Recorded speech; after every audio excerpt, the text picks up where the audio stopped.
What is happening, everybody? It is Thursday evening, and it's time for the Owner's Box Show. So if you guys are not familiar with this show, what we do here is we take all your questions. Anything that you guys have related to anything at all that you want to ask me, you could always ask on this show. Usually what we go through, I build out different lineups for Owner's Box. We look at the Thursday night contest. We also look at the main slate. And now we could also talk some NBA as well for Owner's Box because NBA season has started. Only a 2-game slate for today, but if that's something you guys want to see me talk about, we can build lineups in the Sims tool for NBA over on Owner's Box as well. This is a free show. The only thing I ask you to do while you're watching is to like the video, subscribe to the YouTube channel. It helps keep all of our content free.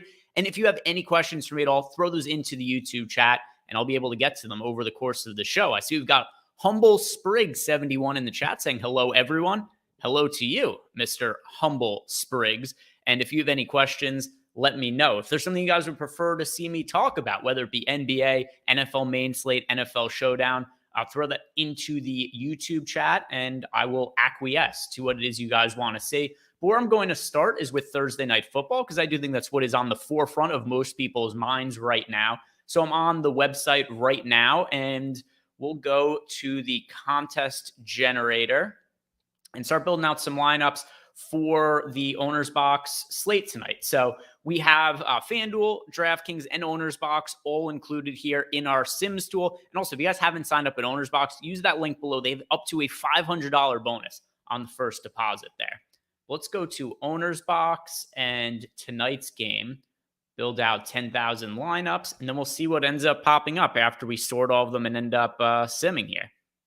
We've got the unstoppable Milo Nowhere in the chat saying, everyone, get in here, bitches. Yeah, get in here. Listen to the unstoppable Milo. Nowhere, exclamation mark. That's his name in the YouTube chat. I agree. You're making good points, Milo. And we've got Humble Sprig saying, if you're already a member, can you get a free week of Sims? No, because we don't have that deal anymore. We no longer have the link join going with Owner's Box. So it's one of those things too. Like if you guys see some of those deals that pop up, take advantage of it when you see them pop up, because they don't exist forever. Those deals, they come and go. So the free week no longer exists when you sign up at Owner's Box.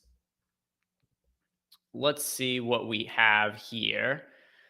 Big contest on Owner's Box. What is the payout structure so I know what to set here? We have Owner's Box paying out for NFL tonight. It is a $40,000 prize pool, 10K to first. So we'll go 25% to first here, and then we'll see what we end up getting. What is happening in this process? If you guys aren't familiar with our Sims tool, those 10,000 lineups that I built out on the contest generator on the other screen, while I am simulating the slate, these lineups are playing each other 40,000 times in a tournament setting. And from there, it's going to help us sort the lineups by expected ROI in terms of which ones performed the best when we ran all those simulations. Let's favorite the top 100. Oh, actually, how many lineups? What's the max entry on Owner's Box today? The most you're allowed to play is 70. Oh, no, 95. I was looking at the NBA contest. So 95. So let's go 95 lineups. We'll see what the exposures look like. Type in 95. Favorite of the top 95. You guys just want to know what the best overall projected lineup amongst the ones that I built right here in the Sims tool. It is Stephon Diggs in the multiplier spot with Dalton Kincaid, Chris Godwin, Cade Otton, and Rachaad White. So leaving a bunch of salary on the table and no exposure to either of the quarterbacks in this lineup. That is the lineup that is projecting out the best by Sim ROI. I assume this is going to be a very contrarian lineup just based on the amount of salary it leaves on the table and no quarterbacks being in it. You could have lineups that, even if they're projected for a lot of ownership, are contrarian just based on how the players are being combined, which players might not be in that lineup individually, leaving salary on the table. So even though this lineup has a fairly high ownership sum, those players combined together, I don't expect to be all that popular. Which lineups are going to be duped the most? So these are the lineups that have the most dupes over on Owner's Box, and smaller contests on Owner's Box, 25% to first. So even though these ones are expected to be duped, they are still ones that are rating out as being in my top 95 lineups here. This one, Stephon Diggs, Latavius Murray, Dalton Kincaid, Josh Allen, and Cade Otton. So that's a lineup that I had 180 dupes out of the 10,000 lineups I built. So it's a lineup that's expected to be used quite a few times in that tournament. Still showed up in one of my top lineups. And then same with this one: Josh Allen, Dalton Kincaid, Chris Godwin, Gabe Davis, and Rashad White. Kind of curious to just sort by fantasy projection. Got Daniel Barry Sports Highlight saying, hey, in the YouTube chat. What's up, man? What's up, Daniel?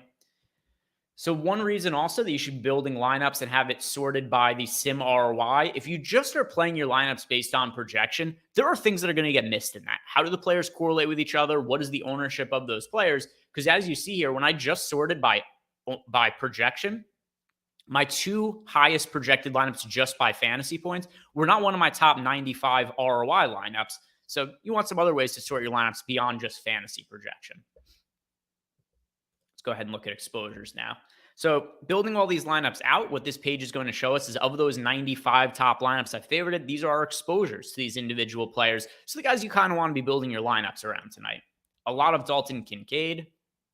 Have him in over half of the lineups when he's projected for 36.6% ownership.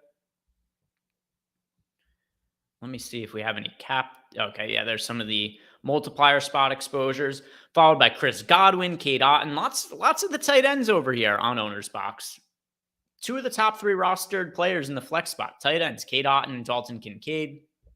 As far as wide receivers are concerned, getting to a good amount of Chris Godwin here. He's expected to be somewhat popular, 38.9%. That's not crazy for a one-game slate. We are getting overweight to him. Josh Allen, we have 35.8% in the flex spot, and then 17.9% in the captain spot. So a little bit over half of our lineups have Josh Allen, which is overweight to the field on him. And then also, if we go ahead and look at, where was the other one? Stephon Diggs. Diggs, we have 29.5% in the multiplier spot. So just by far the most exposure to any player in that multiplier spot. Nearly twice as much Stephon Diggs as we have to Josh Allen, who's our second most rostered player in the multiplier spot. So Stephon Diggs, and I've seen this really consistently across building lineups on all sites for today, is the whether it's FanDuel, DraftKings, OwnersBox, the best multiplier play of the day, in my opinion, Stephon Diggs, captain, MVP, wherever you want to go and call your multiplier spot on your site of choice. Stephon Diggs is my favorite guy to play in that 1.5x multiplier spot. Who else are we getting to? If we're going to be a little more contrarian, who would be the option? So Stephon Diggs, going to be somewhat popular, 11% multiplier exposure, but getting to him in 30% of lineups, so well overweight to the field. Overweight to Josh Allen in that spot. Chris Godwin, a little bit more in the field, although he's expected to be somewhat popular in that spot. Same with Baker Mayfield.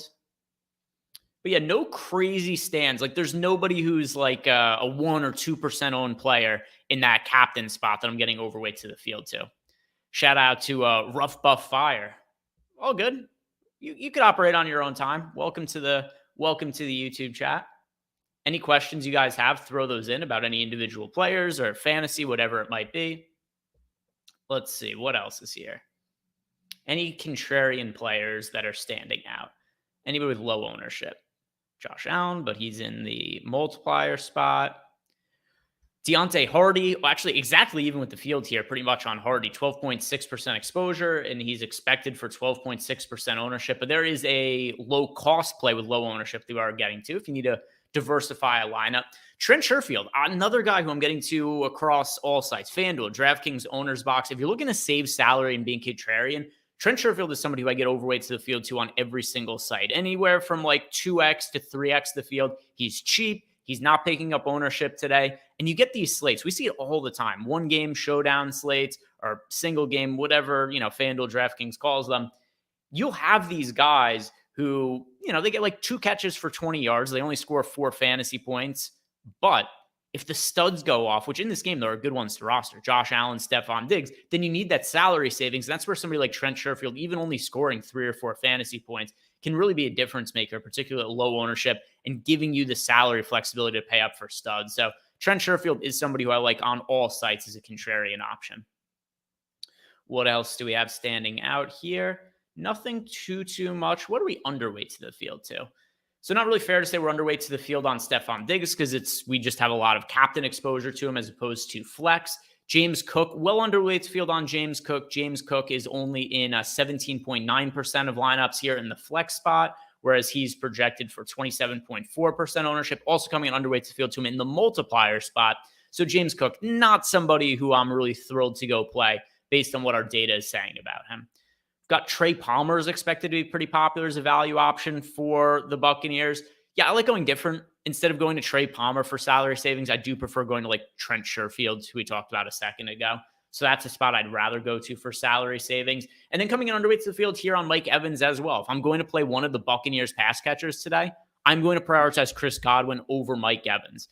Chris Godwin projects better for us in our data. In addition to that, on most sites, he's expected to be less popular today. He's also cheaper. So give me Chris Godwin over Mike Evans wherever I'm playing on for DFS today.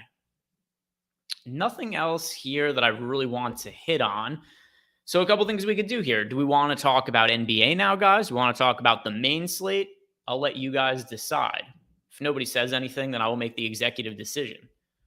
Because we could go out, we could build lineups we could swap and go to NBA. And we could do OwnersBox NBA and just build out lineups for tonight's 2-game slate, which that's what I'm leaning towards doing right now. NBA in our Sims we can build up to 5,000 lineups. So we'll do this, and then we'll look at the main slate for football as well after this. But let's see what's standing out. We've got the small slate for NFL, small slate for NBA tonight. So we'll just run through this pretty quickly here. Yeah, we got Earth to Air to Billionaire saying NBA. Listen, he's a billionaire. We can't disagree with what Earth to Air says. So NBA, we have pays out 20% to first over on OwnersBox today. So I'll select 20% to first and sim it out here. Lots of talking points now because we went through the Thursday night football slate. Now we go through the NBA 2-game slate, and then we'll look at the main slate for Sunday on OwnersBox as well. And we'll look at SuperFlex. OwnersBox does have the largest SuperFlex contest of any DFS site. So if you guys are looking for a different format, I do think it's another fun reason to play on OwnersBox is because they have the ability to play SuperFlex for football, which you can't play anywhere else. So it does add a little bit of a fun wrinkle to it. And I like SuperFlex. I would much rather play lineups with 2 quarterbacks than the defense. Defenses suck in fantasy. For some reason, it's like somewhat of a hot take, but I don't think it should be one.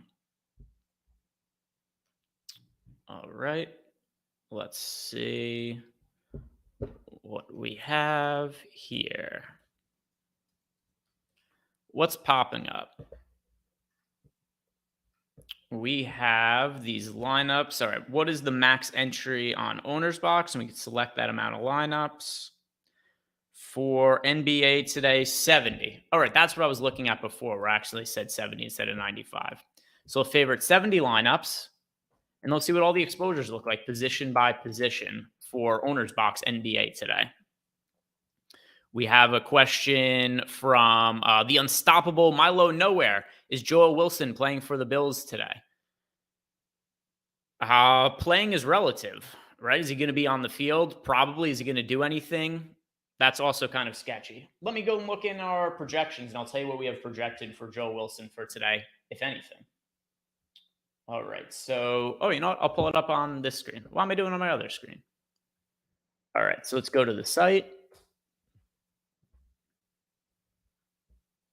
Let's look at our projections for NFL.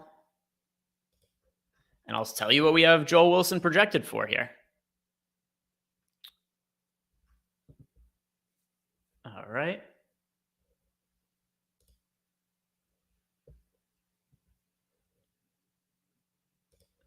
Let's see. Joel Wilson.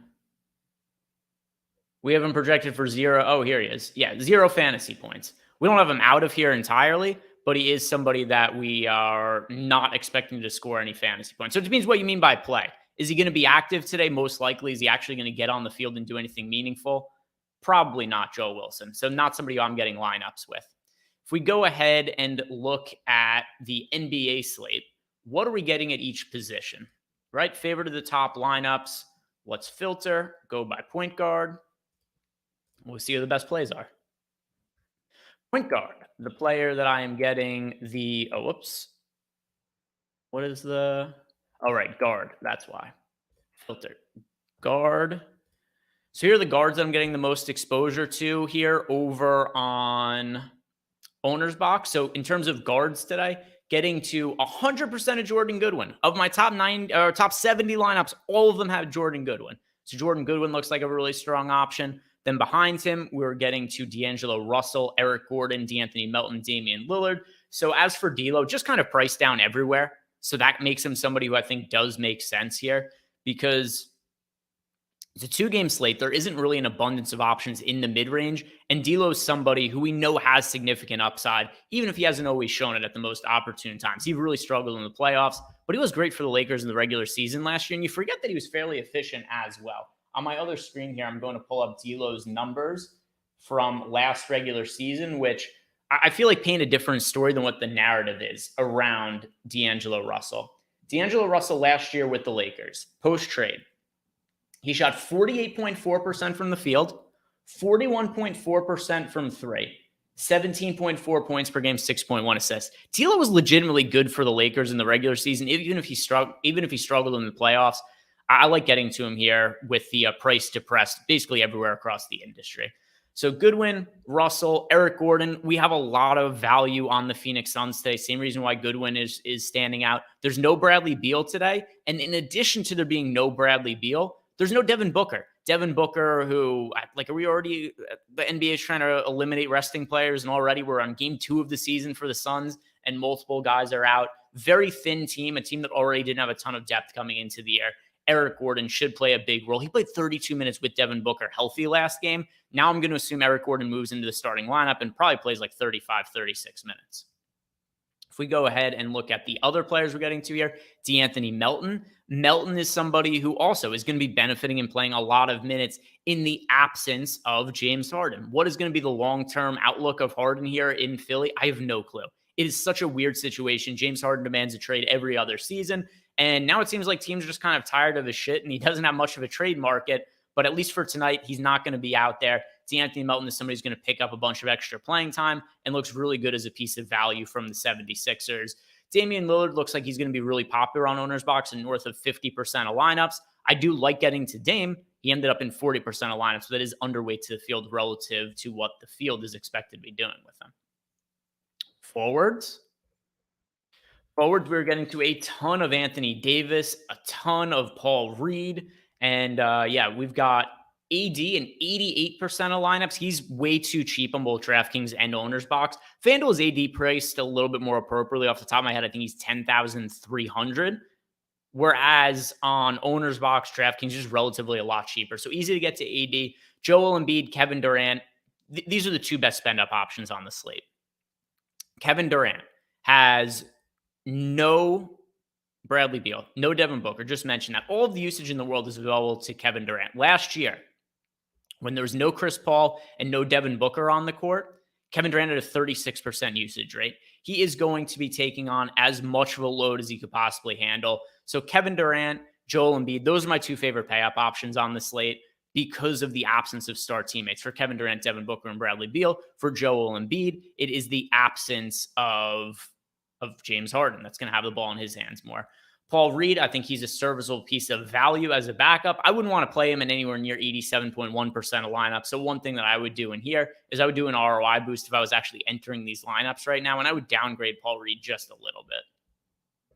Getting to Giannis a little bit as a pay up as well, but nowhere near as much as Joel Embiid or Kevin Durant. And my least favorite pay up option on the slate, on every site, it's LeBron.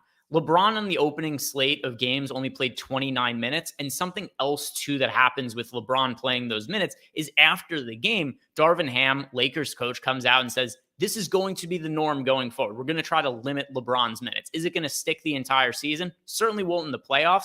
But in the regular season, I think it's a really smart way to keep LeBron fresh, keep him healthy. He's been in the league for a very long time. He's logged an incredible amount of minutes. And if you want to keep LeBron healthy, you have to limit his playing time to some extent in the regular season. So that's why we're not projecting him all that well. I agree with it. So in my top lineups, LeBron only shows up in 2.9% of them. Some more questions here is the Lakers' schedule was garbage in the regular season. That doesn't impact how well somebody shoots from three.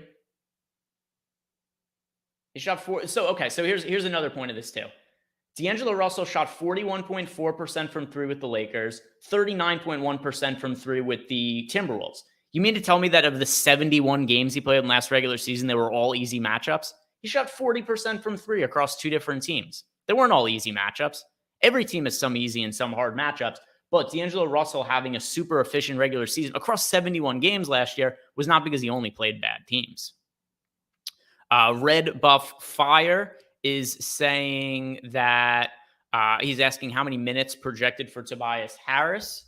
Yeah, I could pull up our projections and tell you what we're projecting Tobias Harris for.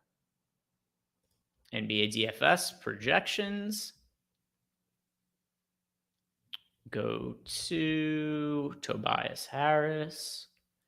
We have Tobias Harris projected for 34 minutes today. 34 minutes for Tobias Harris. And then as for the follow-up question from, well, not really a question, just a comment, Jason Anishanslin. I hope that there's no way that's close to correct. My bad. I did the best I actually could. But home opener, LeBron will get 34 minutes. Hey, I'm just telling you what Darvin Ham said the Lakers' plan is for LeBron. They said they're going to keep him to about 30 minutes for regular season games.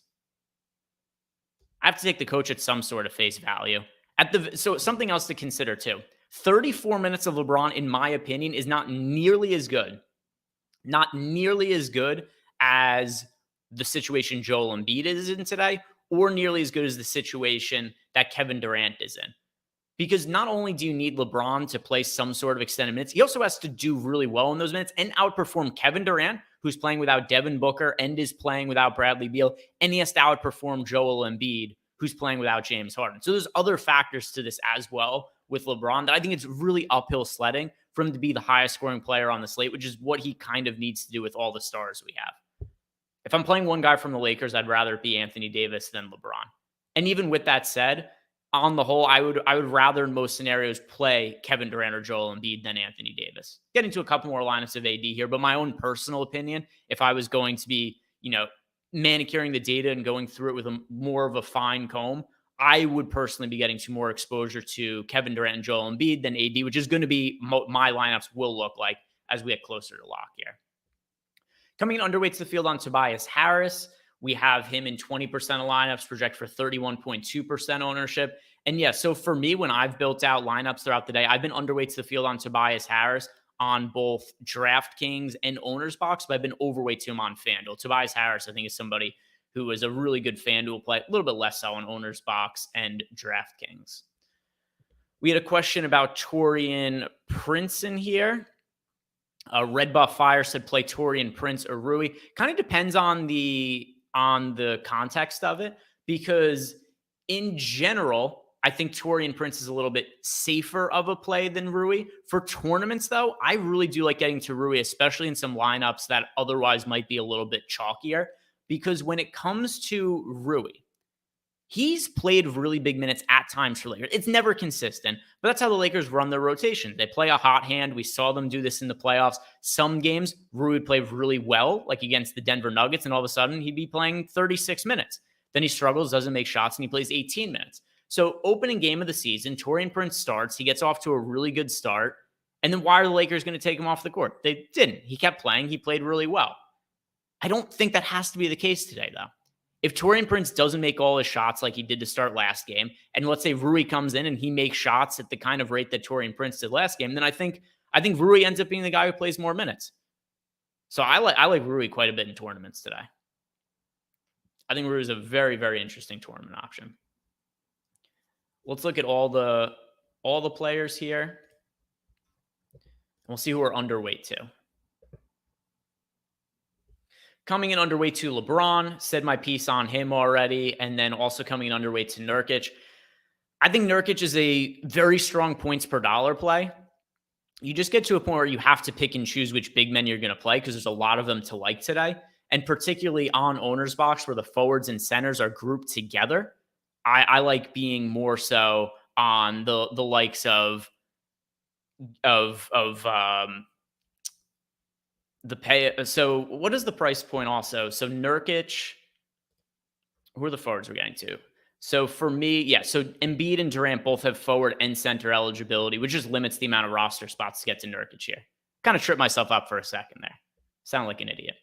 Getting underweight to the field on Damian Lillard, Gabe Vincent, Yuta Watanabe. Yeah, nothing else here that I really think is worth mentioning all that much. But let's see what kind of questions do you guys have in the YouTube chat. Well, YouTube chat right now, it kind of seems like it's a battle. It's a war. Brandon Katz against the people in there. But Humble Springs wants to know NFL main. Yeah, I've got a few minutes left to go here. I'll run some lineups for OwnersBox main. And then we can just really quickly see which players we end up getting the most of. Because I did say that I was going to do that. So we'll do that here. Just do the default stack types here for main. Run the lineups. We'll see what ends up popping up. And then we'll do a quick overview and then we'll be done for the day. What else do you guys have as far as questions go? By the way, this is something Vic David Figueroa brings up a good point in YouTube chat. People just argue online about DFS. There was a point in time where we settled our DFS debates with duels, right? Like we actually, we played each other head to head. Now we just argue online. Bring it back. I think more people should be playing DFS head to heads against each other to settle disputes about which plays are best. Doesn't happen enough anymore. Got to unstop Milo saying Diggs will be the highest scoring player. Very well could be. We haven't projected the best of anybody in our data today. We have Diggs being number one, and then Josh Allen just slightly behind him, and there's a really big drop-off for everybody else. So it's Diggs, Allen, Baker Mayfield, Godwin, Rachaad White, Dalton Kincaid. That's the order of the players we have projected the highest for the day. All right, almost have the lineups being done built here. It does take a little bit longer to build lineups for the main slate, which is just the nature of the main slate. It has a lot more options to choose from. And then also there's other correlations that are being involved as well when these lineups are being built out. Vic David Figueroa, Greg, challenge Katz and shit him up. I think you missed it. I think that's a typo there. You wanted to say shut him up, and instead you said shit him up. I don't know how to do that. I don't know how to shit somebody up. You have to eat them first, I think. All right, so let's build these lineups or sim these lineups now. And we will see what ends up happening. And the Bills have many injuries today. Projections don't include Bills defense being hurt. It has very little impact on the whole, to be honest. Because if you take players, like how many defenses aren't projected for that many fantasy points. Like even on a Sunday, the best defense in the league is generally going to be projected for like 8 fantasy points. The worst defense is going to be projected for like 5 fantasy points. So if you have a couple of key players that are out for a team, I'm not going to say it is zero impact, but it's very minimal in terms of what you would decrease the projection for an individual defense. It's instead of a defense being projected for like 7.5 fantasy points, they might be projected for like 7.3 fantasy points or something. Matters a little bit, but not the biggest in the world. All right, got the results being compiled. Should shortly see who the most exposed players are, and then we'll be able to see which lineups look the best. If you guys haven't done it yet, do me a favor, like the video, subscribe to the YouTube channel.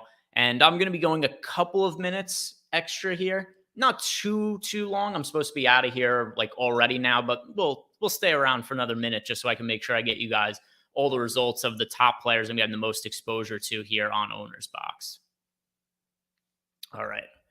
Let's favorite the top 150 lineups here. Number one overall projected lineup for this week. And not a massive drop-off between the top and the second best lineup, but Derek Carr, Alvin Kamara, Kareem Hunt, Michael Thomas, Kendrick Bourne, Jake Ferguson, Rashid Shaheed, Travis Kelce, Patrick Mahomes. So it is a Saints-Chiefs stack. And now let's go through the players that we're getting the most of at each position for the main slate. Position, QBs. And remember also, this is SuperFlex. So if you're looking at SuperFlex, you're just going to end up with more exposure to QBs because you got twice as many spots to roster. Instead of 1, you got 2. Our data loves the Cowboys offense and Dak Prescott this weekend. We do also currently have Sam Darnold projected to start at quarterback for the 49ers, as opposed to Brock Purdy, who is currently in the concussion protocol. But quarterbacks getting to the most of Prescott, Lamar Jackson, Sam Darnold, Jalen Hurts, and then CJ Stroud, followed by Patrick Mahomes. And the Darnold is just a factor of price point. He's extremely cheap everywhere this weekend. Running backs, we're getting to the most of Christian McCaffrey, Breece Hall, and Tony Pollard. Those are the three running backs that we have in north of 30% of lineups. Wide receivers, we have Kendrick Bourne, Brandon Ayuk as the two wide receivers getting to north of 20%. And Bourne's just been a target monster for the Patriots as of late. So drawing a lot of targets, remains cheap. I like getting to him. Brandon Ayuk, even with Darnold at quarterback, it's a little bit of a downgrade for Ayuk for sure, but it's kind of offset by the absence of Deebo Samuel. That means more targets coming Ayuk's way. Going to have to get confirmation that Tyreek Hill is going to play. He was questionable, at least as of the last time that I had looked. And then for Dallas, we've got CeeDee Lamb and Michael Gallup both popping up here as targets to stack with Dak Prescott, who is one of our more rostered players on the slate. And then also a tight end getting to a lot of Jake Ferguson, followed by TJ Hawkinson, Travis Kelce, and Trey McBride at tight end as a cheap piece. So there we go, guys. That is going to do it for me here. If you guys haven't done yet, do me that one big favor. Just like the video, subscribe to the YouTube channel. Only takes a second of your time. Thank you guys very much for watching. And everybody who left comments in the YouTube chat, I really do appreciate all the engagements. It makes the show fun. I like being able to talk with you guys. Whether you agree with me, disagree with me, it's all good banter in my opinion. So thank you guys very much for watching, and good luck tonight.